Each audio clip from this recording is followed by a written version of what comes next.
Well, hello and welcome to the new series of Countryside here on Manx Radio with Kiri Kermode and myself, Simon Clark. And, Kiri, it's, I suppose on the farm, it's been a reasonable January and February, hasn't it? It really has. Compared to last year, Simon, where we had frozen pipes and water buckets and hose pipes running from houses and bringing water to the sheep sheds and not being able to turn stock out, it's been an absolute phenomenal start to 2019. Yeah, we're very grateful. Yeah, we spoke about it at the end of the last series. I mean, the year that we'd had and the worry that was going to go, there was no grass and everything was burnt to a cinder. But my word, the old Isle of Man has did us proud with the recovery for the grass and the fields, hasn't it? It really has, and it's still growing now. 10 degrees there today, and it's making life so much easier for the farmers. And with the shortage of the silage and the fodder and the straw that we had at the back end there, the worries are slowly starting to slip away. I know winter's far from over, but it does shorten it when the weather is as good as this, Simon. Yeah, and of course some people lambing at the moment as well, and I suppose perfect conditions for that. Absolutely perfect. Some of the pedigree breeders are now starting with their stock, but some of the early fat lamb producers, lambs are running around in the fields there, especially on the north of the island, and doing exceptionally well. And you've been at an evening organised by Chris Neal from the Rural Business Consultancy, where they had some guest speakers from off island. Chris brings some great speakers over, award winners normally, and it's great to see the highs and lows of becoming a champion young farmer. And one thing that these young people did put through to the audience that night, a full house at Timwell Mills, Simon, was positivity.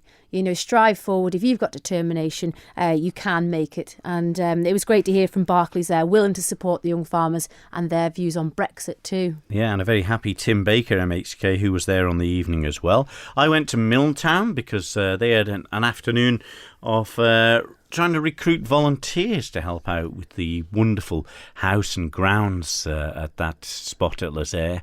And it really is a gem, and they have got quite a few volunteers that help out at the moment, but just seeking a few more that they'd like to get involved. And I suppose it really is a gem that if you're interested in that sort of thing, that you got the chance to help out, explain to other people and visitors, plus learn a lot more for yourself. That's right, and their vegetable garden they've got there in the walled area, it's so productive, seeing all the tomatoes and the different raspberries and strawberries that they've got growing in. You'll have to have a few yourself, but it just shows a lot of love has gone into it because it's well looked after by the volunteers. It is. All right, that's all in this week's Countryside, so sit back and enjoy. It's really great to have visiting farmers to the island with their fresh approaches and their ideas, because you're never too old to learn. And that evening, organised by Chris Neal, the Rural Business Consultancy, was great alongside Barclays as well. And I caught up with one of the visitors, Tom Jones, who writes weekly in the Farmer's Guardian, and heard his views and positive thoughts as being a young farmer. Tom Jones, this is the first visit to the Isle of Man. How does it compare to back home? It'd be North Wales, is it? Yeah, we're just, Mid Wales, North Wales, just there. It's a cracking place. Yeah, lovely place and a great welcome. It's not dissimilar in the way you're visiting farms today, as in, very much sheep, beef sort of focus, and like you say, it's lovely rolling countryside, which perhaps we don't see as much of in where we're farming. We're slightly hillier. But the wind is about the only thing that I think I would perhaps struggle with. He said today, every time he got out of the car, got out of the house, he thought, it gets windy at home, and you think, but Christ, the wind was cold. It's very true. It's been the coldest probably it's been for a long time, but we're not missing the rain. Like you'll know, in Wales, it's probably one of the wettest places in the world. Yeah, we have pretty high rainfall patch of ground. I mean, we're up around that 100 inches now, 80 to 100 every year. But then, I'd rather be with rain than without it. To a certain degree, you can't grow grass without some sort of rain, so it sort of suits us. And the type of farm that you have, Tom, you range from the full hill farm to the lowland ground there. You'll probably see the rainfall will affect, especially this summer with the drought. It would have been very different across the whole of your farm. Oh, it was massive differences, really. Give me the hills any day on a lot of fronts. The lowland, especially because it's so dry, did really, really suffer. Stock seemed to store themselves quite well. We were quite lucky on that front. We maintained really just a pretty well a forage only sort of system, but we did carry a lot of sheep through into the winter that we perhaps shouldn't have been. But yeah, and again, like like you said, in the hills, the wet ground really lends itself to a dry summer, and we're very lucky to have a mix of ground. It's you can moan about some at any time of the year, whether it's wet or dry, but it's nice to have a mix of everything. And how did you get into farming? You've spent a lot of time in New Zealand shearing sheep over the years. Family business? Yeah, family farm. Be the third generation on the family farm now. My grandfather bought it back in the 50s, and it's been expanded ever since, really, by him, and then my dad, and then by myself now. I farmed with my dad. Yeah. There was a brief crossover period where I farmed. My grandfather was there as well, but there wasn't a massive influence on us. But yeah, to be honest, we've always we've all put our own stamp on the business, and the way we've changed, and to be fair, Dad changed it to a polar opposite system to my grandfather, and I've changed it to a polar opposite one from him. So it's nice to see everyone can put their own stamp on the place. We're all lucky we're still trying to leave some for the next generation. That's the main focus. And within Wales, I see there's a lot of help with subsidies for the environmental side of things. Diversification seems to be a buzzword as well. And your farm in particular, Tom, you have the 40,000 rearing pheasants. Now that's a diversification on its own. Yeah, it was. It was new to this year.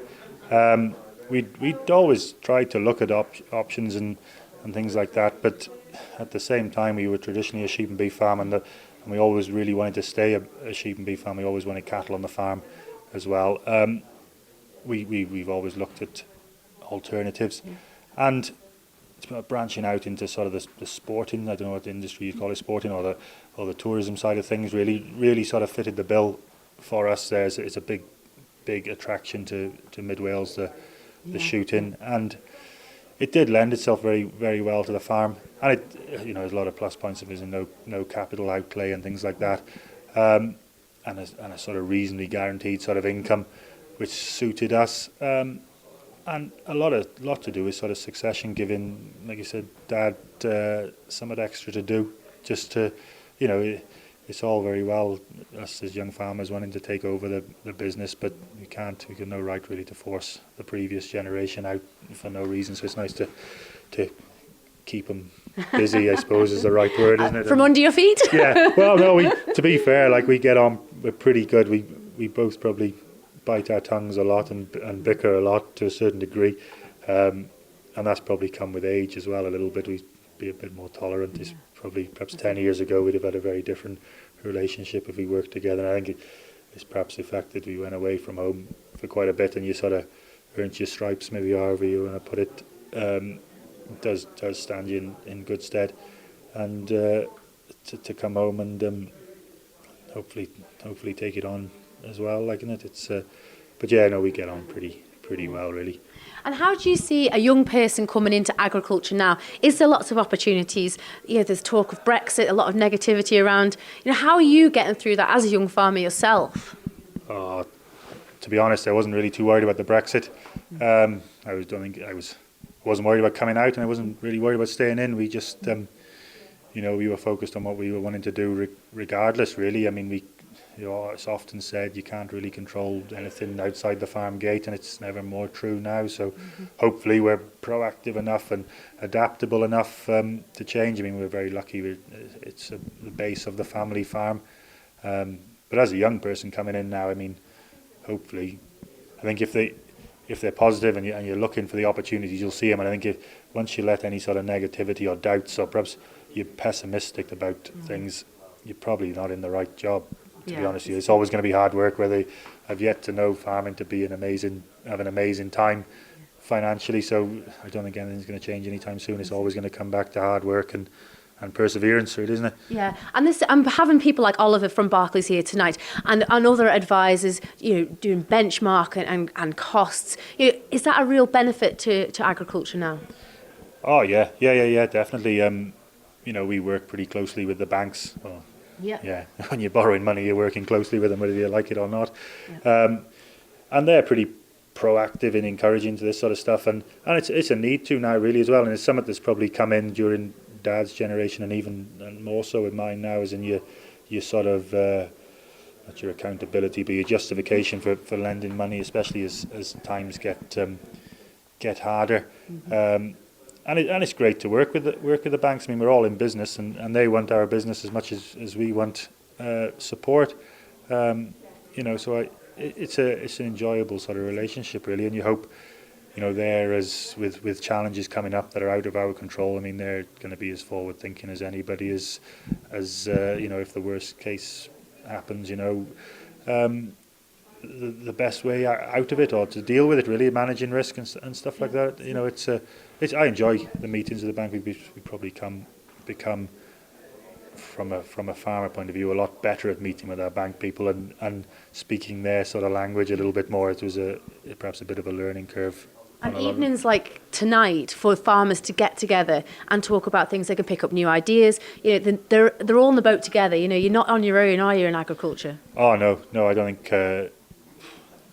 Especially now with social media and things like that, you're never far away from advice, or just when they start talking about mental health and things like that. It's a big key at the minute, like, isn't it? It's it's a massive boost. It's a lonely profession at the best of times, and I think, like you say, we're all in the same boat, and it's great to speak to other farmers at the end of the day, or wherever you are, and you've all had problems, or you're not the only one that's you've had a terrible day. So it really suits. Yeah, no, and nights like this, like, it's great to get groups. You don't all have to agree and all that sort of stuff, but the idea is you can pick up with the same at home when you're attending meetings and groups, and it might only be, you might be listening to a pig farmer or something like that, but just ideas, and it's just something you might never have thought about. You pick up. It's great. You can never be worse off from learning more, really. Oliver McIntyre, this is your second visit back to the Isle of Man after last year's great success we had with the Rural Business Consultancy Group. Barclays been supporting agriculture for many years now. Yeah, we've been supporting the industry for 270 odd years, and acting as a bank for 327. So, current questions in the UK is what the bank's going to do about Brexit. What's Barclays' view? What I can tell you is that in that time, 1744, first agricultural deal that we can find. It might have been earlier than that, but that's the one we can find. If you look at what's happened over that time, we've had Napoleonic wars, endless popes, monarchs, world wars, all the confrontation of the last 20, 30 years in the world. And, we weren't in the EU, we're in the EU, potentially we will be out of the EU shortly. We're still going to be here, we're still going to be supporting profitable, viable farmers looking to the future. And you know what it is from your background in agriculture, Oliver? Yeah, it's there's tough love out there some days in all industries, and we mustn't shy away from that. No secret, I grew up on a pig farm. We were quite highly geared. My dad was a first generation farmer. We weren't competitive enough. We had a little bit too much borrowed money, probably, because we'd had to borrow everything to get in. And now we don't have a farm. That's life. That's reality. If you want to continue farming, you've got to be in that top third of the performers from a financial point of view, and you've got to keep improvising. Got to keep looking for diversification, adding value, and most of all, you've got to be looking to be really efficient at what you produce. This is true, and some of your slides here tonight, Oliver, we're comparing Britain with New Zealand. Now, we always get told that New Zealand are leading the way. Your slides didn't really paint that picture. Well, the slides I used tonight were painting the picture from a banking perspective. So, as an industry, it's a real fag packet type calculation, but it gives us an idea. As an industry, UK farming is more lowly geared than New Zealand farming. If you look at the return and the gross return, but not profit, gross income generated from the asset base, and I was not only using land in that example. Actually, the return the UK farming industry gets is probably nearly triple that you see in New Zealand. And then if you look at the level of debt compared to the level of income, the Kiwis are out there, there's lots to like about New Zealand agriculture. But looking at it purely from a financial gearing and some ratio point of view, if you had the choice between country A and country B to bank the whole industry, you'd go with the UK. That's really, really good news, isn't it? Because the British farmers have to be as best prepared as they can be for March. There's a lot of speculation. It's been a hard year. Are the British farmers in position for a change? Do you know what? It's like any walk of life. Farming is no different to any other industry. There are people out there who are being really proactive, really trying to change and adapt, analysing their businesses, trying to squeeze some of that cost out, maybe looking at new markets. And let's be honest, it was a 50-50 vote near enough across the population. Depends who you see, but anything from 53 to I've seen as high as 68% of farmers voted for Brexit. So that's higher than the national vote, which was 51-49. The industry's getting what it voted for. What we must do is actually prepare for it, as you rightly say, Kiri. There is a proportion of the industry that they're professional farmers, but they are very lifestyle farmers. They don't have extravagant lifestyles. They're there to farm. They work extremely hard. They'll always have a degree of insulation from market prices because they'll just cut their cloth. It's that kind of middle third of farmers that need to decide whether it's going to be a lifestyle, or they're going to look away from the farm to get some off-farm income coming in to make it more sustainable, or are they really going to strive to be in that top third of producers? Because no matter what trade deals, no matter what happens with Brexit, the top third, top half producers in the UK will always have a market for their produce because they'll be efficient enough to sell it into the UK. Well, this is it. You see spreading risk, diversification. The two young farmers that we had the joy of hearing tonight, those are go-ahead young farmers. What piece of advice would you give to a young farmer now? If I'm honest, if we're looking at Isle of Man farmers, Manx farmers, they should have been here tonight because they've missed two really inspirational speakers, especially Ridian. Tom was really interesting as well, but he, by his own admission, he's walked into a family farm there. He's made changes. He's made it more viable. But Ridian actually set off. His parents were teachers, grandparents were farmers. He set off down a route. He started with, I think it was 15 sheep in a 3-acre field full of bracken and rock was his exact description. And he's worked really hard. He's held down 2 jobs. He's done his farming. But what he does do is he constantly analyses his business. He's looking at DNA testing.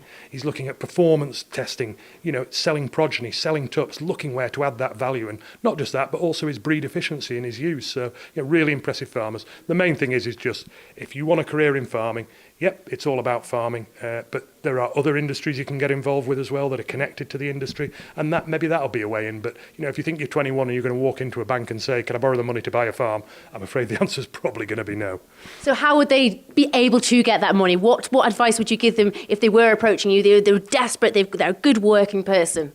Well, Rome wasn't built in a day. Everything is a long burn, and as I've said tonight, you do not get anywhere unless you're prepared to work hard. So I can confidently predict, I think within the next 15 to 20 years, Ridian will be in a position to buy a farm because he's started very small. He's building his asset base up. It might not be as big a farm as he's renting now, but he will end up buying his own farm. And, I to be honest, I hope I see that because he really, of all the people I've met, in the last 2 or 3 months, he really deserves that opportunity. And Barclays are going to be here to back the next generation. We're always here, 1744, 327 years in total of banking history. Yeah, we'll be here. We need to see people who are viable for their own safety. We can't keep funding loss-making businesses. All that does is eat into people's net worth. But, for those viable businesses that are moving forward, yeah, we'll be here. We're going nowhere. That was Oliver McIntyre of Barclays and Tom Jones from North Wales. I also caught up with Tim Baker at the end of the meeting to hear his views on the positive young farmers and what they thought of the Isle of Man. Tim Baker, it's lovely to see you here tonight at this meeting. It's a long time since the farmers have got together, and to have 2 great young speakers there with positivity is always good for the Isle of Man. Absolutely. I think it's been a great night yet again. The second year that Rural Business Solutions, Chris Neal and Barclays have put this on. Both times they brought really inspirational young speakers over both from Wales, both times, and they've really demonstrated positivity and showing that you can make a future as a young farmer in whatever climate that you're facing by the way you approach it and by innovating and being prepared to work hard and try different things. And yeah, it's been great. I think the turnout, the standing room only in here, which is probably even more here than there was last year. And what struck me, Kiri, was how many younger farmers and farming families were here, which has to be good. This is it. And especially with the big Brexit looming, it is a buzzword around the place. We don't know what's going to come of it. And it is nervous times, but the farmers will survive if they're business focused and forward thinking.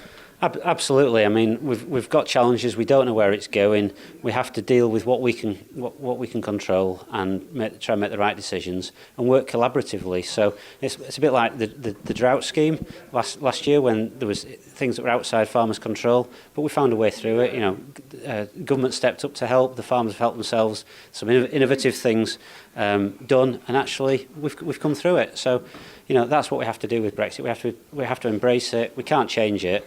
We've got to try and play our hand collectively as a sector and as an island as a whole by working together as best we can. This is it. The farmers are pretty resilient people, but like you say, we don't know what's ahead. It is going to be challenging times. You know, everybody has to get together. It's that time where you've got to chat to your neighbours. You've got to be focused on your benchmarking. You might have to go out there and do something a little bit different on your farm. People have talked about diversification tonight. You know, it's all these avenues that have to be explored. It is, yeah. I mean, that's one of the key messages. There's no single bullet solution for these issues, but there are some common themes, and I think a positive approach, adopting new techniques like benchmarking, working collaboratively as well. For me, is one of the strong themes that comes out of it, and learning. One of the speakers, Tom Jones from Wales, had been out to New Zealand and.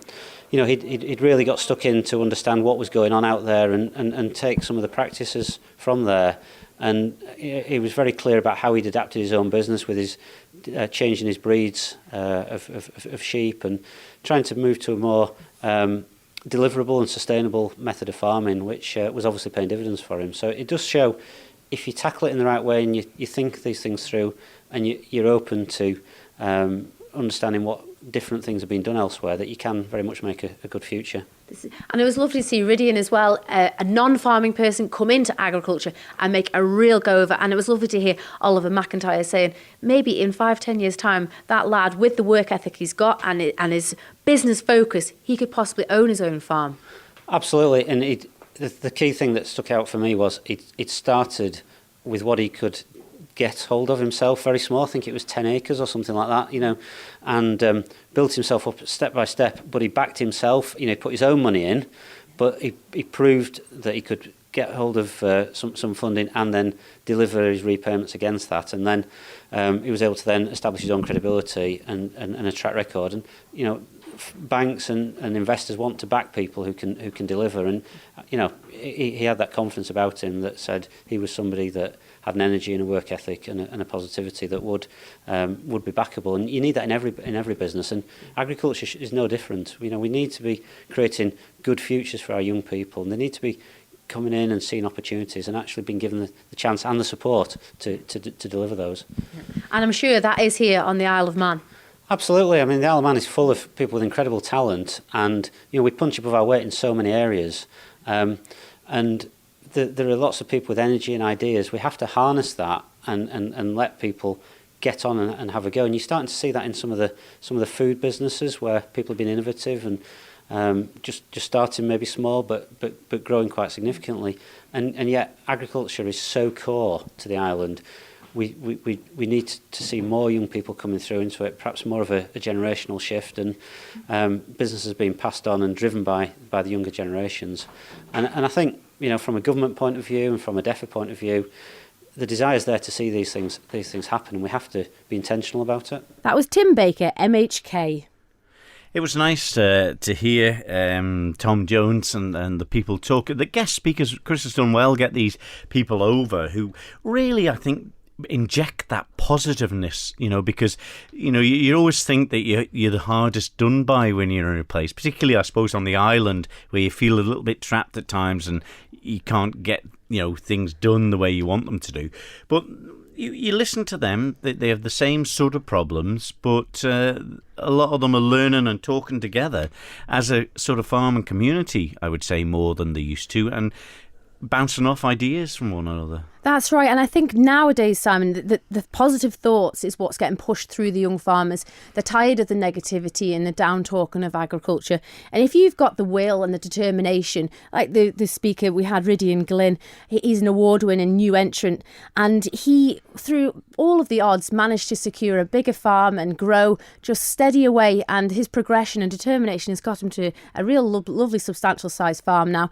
But he says it didn't come without its hurdles. And if you're to overcome them, and it's nice to hear other people have problems as well, and it's not just you, you're not on your own, and if you talk to your local advisors and different people that can help you, you can make it. Excellent. You're listening to Countryside here on Manx Radio with Kiri Kermode and myself, Simon Clark. Well, we've all been round the grounds of Milltown and into the old house, Kiri, haven't we, over the beautiful. years? It is, and one such gang that loves to present that house and gardens to the general public at any opportunity. There's loads going on there. And I went along on Sunday to find out how they're getting on their recruitment for Volunteers Day. Well, let's have a chat with Boaksy now. You've been here on the initiation, I would call it, into helping out at the Milltown House and Estate. All had a tour around with Charles Gard. What's got you involved in this? Well, I've always been interested in the house, and to be honest, this is the first time I've actually visited, so I feel a bit embarrassed about that. But now that I've been, I'm blown away with the history, the contents, the stories behind the objects in the house, and I'm really hoping I can become a guide and possibly do some other activities, helping with the archiving, a bit of gardening, whatever needs to be done really, but I'm really looking forward to being part of the team. How did you said this is your first visit here, and it seems a bit strange. How did you find out so much about it before you've come here? Well, I live not far from here, up in Derby, and I used to be a school teacher in primary schools, and I used to teach some of the history of the local area to the school children, which meant I had to do a bit of research myself. I've also got a friend who's an existing guide, and she's always been telling me stories about what's been happening and what's been found, and things like Illiam Dunn's chair and things like that. And I'm generally curious anyway. Yeah, well, that's one thing. It's steeped with so much variety of areas that you can talk about with this, which I suppose make it slightly easier. Oh, absolutely. I mean, one of my hobbies is military history. And I noticed a painting on one of the walls dating back from the Battle of Waterloo. Now, what interested me is it's of the French Army rather than the British, so I'm curious to find out a little bit more about why that particular painting is there. When you actually walk around here and get shown around, we didn't go into the gardens today, but I've been there before. It's so much like the way it was, untouched, the way people left it, and everything, that's of interest is still here. Absolutely, as Charles was saying when we did the tour, you could go into any one of the rooms and expect the original occupants to just wander in at any moment, and it wouldn't be a surprise because it's exactly as it was left. My hair, if I had hair, it'd be standing on end with some of the stories, and of course the ghost strips that they have here as well. Yes, absolutely. I must admit, I hadn't heard the ghost stories before, but I don't know. I'm going to take that with a pinch of salt, but I've got an open mind, so we'll see what happens when I become a guide. We're really looking forward to it by the look of it. Oh yes, absolutely, yes. Good stuff. Well, it's been great. I hope you've enjoyed going around with all the people here today, and the summer's coming and you'll be there. You're not scared of all these people that will be from all around the world? Oh no. Well, I'm used to volunteering because I volunteer at the wildlife park already, so I'm usually wandering around with a snake or something on my arm, so that doesn't bother me. Well, Chairman of the Trustees of Milltown Estate, Charles Gard, what a response has been today. It's been fantastic, yes. I mean, we very much rely on the volunteers to help us out because of all the tours, and we've got a lot more booked this year, so I'm delighted people have turned up. You mentioned about, was it 40-something booked already tours? Those are extras. Those are the coach tours. Right. Other than that, we have 3 tours a week in the afternoons, Wednesday, Saturday and Sunday. And the coach business is building up, which is great. Well, I've been here several times before for looks around, but when I've come today and you've been showing the new prospective guides and volunteers, everything around, particularly the house here, gosh, it's steeped with so much variety of history, isn't it? The Christian family were an amazing group, going right back to the 15th century.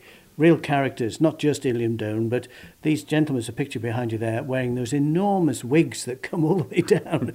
The big wigs, as they were really called, all deemsters, all getting up to all sorts of things. And when you've got people like that involved, you really do have extraordinary stories. And behind you there, under that velvet cover, is Illiam Donne's chair, which we managed to get back from a Canadian family who'd had it with them for 400 years. Now, there's a lot of history even in that chair, because you've managed, you and the trustees, to source out where some of these artefacts have been over the years, haven't you? Well, the tragedy was in 1886, the estate went bankrupt and everything was sold. The big picture of Illiam that's in Manx National Heritage Art Collection used to hang in the hall here, and not surprisingly, they don't want to give it back. I mean, they bought it from someone who bought it at the sale. But yes, there is an awful lot out there that we'd like to get back, but of course we're talking well over 100 years ago, the big sale. So where all the things have gone, we just don't know. But you look at the history of it. The Sky Hill is here, the grounds, and you say that the Deemsters with the Christian family and the way it was passed down and passed down. Well, the Viking, I mean, that's when it all started, the Battle of Sky Hill behind us, 1079, Godred Crovan. I mean, a great moment, or not so great if you were Manx, in Manx history. He ruled for 200 years afterwards, and that battle will have taken place on this very ground where the house now is. If we ever did do bigger digs, archaeological digs, I bet we'd find lots of Viking remains, you know, possibly a sword, possibly brooches. It's a very rich area. And that's something that has been sort of interest around the estate here, hasn't it? The dig that you've had. Yes, I wanted to find out where the old mansion was. This house only dates from 1750, and we discovered by accident through Nigel Crow's research that there was a mansion here before that, and we did a dig 2-3 years ago with professional archaeologists. Very light time team. They were only here for 5 days. They opened a trench on the 5th day, and there were what could be the footings of the old mansion, and we've still to verify that and explore it further. So that's exciting. Yeah, but even some of the people who've come to maybe join as volunteers or guides, I mean, they've been here before like me, but to hear it firsthand, there's so much to talk about in there. But to look around the rooms and the architecture that's around here, the rooms, the equipment that's still in them, They could walk back, you said? Yes. Well, yes. A lot of Sir Clive's stuff is still here. You probably saw in his bedroom upstairs. He was the last owner, and he was the one who donated it to the Manx Nation. Yes, I mean, intimately, his underwear, his socks, his bandages, his spare spectacles, everything is still there. And that's going to stay because people connect with him, connect with someone who lived in the house, rather like the Grove. We're very lucky that we have all that. But that's only the later period. From the Christians, very little. The thing that I like about it as well, that this wasn't sold off to the highest bidder and everything, wasn't it? He wanted it preserved. That's the amazing thing. Sir Clive could have sold it off indeed, but he felt that the Manx people, because he wasn't Manx himself, were very generous and warm when he and his mother came to live here in the 60s. And it was his way of paying back the warmth and the welcome he got, that he gave it to the trust and said, make it available for the Manx people or for the general public, which is what we're trying to do. What about the fact that a lot of the tourists, I suppose, will be from off-island and around the world, and some of them may not have heard of Illiam Down and people like that? But you must be the same as the rest of us. A country house is always a great attraction. This is the only one on the island that's open to the public, and we've tried to make it like a mini country house. We've got a cafe, we've got the gardens, the full works, and the house to look round. So anyone coming here, whatever their interests are, even if it's only a cream tea, they'll get that here. But the gardens, which we haven't even touched on today, are developing. They're going to be spectacular. So there's something for everybody. And it's something that people are taking interest in. There's a lot, you could see by today, a lot more people are wanting to come and help out because it's something unique that we want to show off. Absolutely, and I hope lots more Manx people will come. I'm still astonished that people say, "Oh yeah, I've never been to Milntown," and do you think, well, come on now, even if you do live as far away as Port Erin, you don't need a passport to go north. You can get there and back on one day. And come up for lunch. Come and explore the north. It's a fantastic place. Try drilling that into some of the southerners. But it really is, and it's such an ongoing project as well, Charles, isn't it? Well, goodness knows how long it'll go on. I've been here 14 years and we're only really scratching the surface. Getting those gardens back into shape has been a heroic task that our garden team are absolutely brilliant at. There's so much more that we want to do, but we have to take it stage by stage because it's expensive. You know, you've got a property like this, you find that there's damp upstairs. We've just discovered redoing the drive is tens of thousands of pounds that we've got to find to do this. We don't get any help from the government, so we're on our own here, and we've got to make it work. There we are. Some people I spoke to from Milltown who were recruiting the volunteers there, and also Tom Jones, Oliver McIntyre, and our very own Tim Baker, who was speaking at Chris Neil's evening there, where he got some. It's great to get the interesting views of people off the island, isn't it? Because all helps. Oh, it really does. And especially having the banks behind you, it's a good support to know what way they want to do, and they're willing to support the farmers, especially the young farmers. Give them a start, and attention to detail, business planning, and good programming, and they're willing to back you. There we go. We'll be back next week, but that's it from this week's Countryside. Kiri and myself will be back next Tuesday, and you can hear it, of course, on the podcast again from Tuesday or Wednesday it will be. All right, so from me, Simon Clark. And me, Kiri Kermit. We'll see you next week. Bye-bye. Bye-bye.